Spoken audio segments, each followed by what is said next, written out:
Welcome to TNPSC GK times. இன்னைக்கு நம்ம பார்க்க போகிற கரண்ட் அஃபேர்ஸ் ஜிஐ டேக்ஸ்.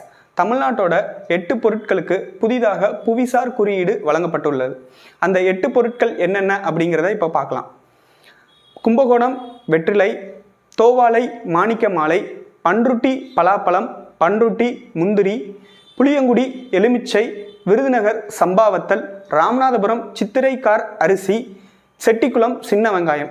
இந்த 8 பொருட்களுக்கு புவிசார் குறியீடு வழங்கப்பட்டதன் மூலமா தமிழ்நாட்டில் புவிசார் குறியீடு பெற்ற பொருட்களோட எண்ணிக்கை 69 உயர்ந்துள்ளது.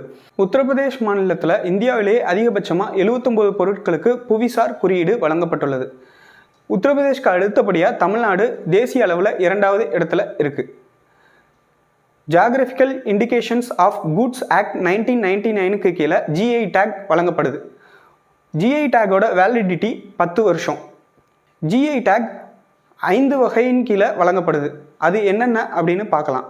கைவினை பொருட்கள், உணவுப் பொருட்கள், விவசாய பொருட்கள், தொழில்துறை தயாரிப்புகள், மது மற்றும் பானங்கள் ஆகிய 5 வகைகளின் கீழே பொருட்களுக்கு புவிசார் குறியீடு வழங்கப்படுது. இப்போ உங்களுக்கான கேள்வி, இந்தியாவிலேயே முதல் முறையாக ஜிஐ டேக் வழங்கப்பட்ட பொருள் எது, எந்த வருஷம்? இதுக்கான ஆன்சரை கமெண்ட் செக்ஷனில் சொல்லுங்கள். தேங்க்யூ.